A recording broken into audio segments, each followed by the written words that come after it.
Study with Rakib sir YouTube চ্যানেলে সকলকে স্বাগত।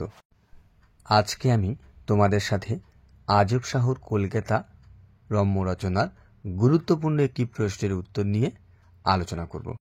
এই প্রশ্নের উত্তরটি সেকেন্ড সেমিস্টার পরীক্ষার জন্য ভীষণ গুরুত্বপূর্ণ, তাই ভিডিওটি স্কিপ না করে প্রথম থেকে শেষ পর্যন্ত দেখতে থাকো।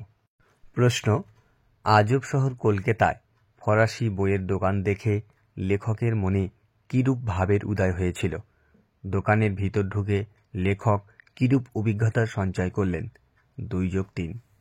প্রথম অংশের উত্তর: প্রাবন্ধিক সৈয়দ মুজতবা আলী একদিন শহর কলকাতা ঘুরতে ঘুরতে হঠাৎ তাঁর চোখে আসে বড় বড় হরফে লেখা ফ্রেঞ্চ বুক শপ।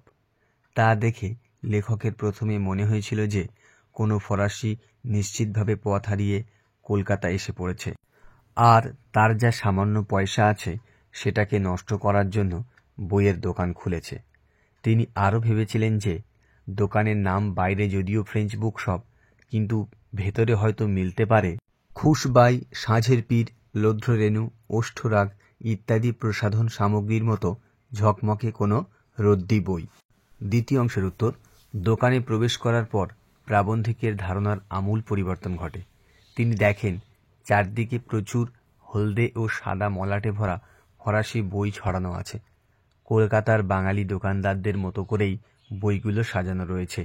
দোকানের ফরাসি মেম সাহেব ফরাসি ভাষাতেই প্রাবন্ধিকের সঙ্গে কথাবার্তা শুরু করেন এবং মেম সাহেব তাতে বাহবা দেন। কথাবার্তা সূত্রে জানা যায় যে বইয়ের দোকান প্রকৃতপক্ষে সেই মেম সাহেবের বান্ধবীর।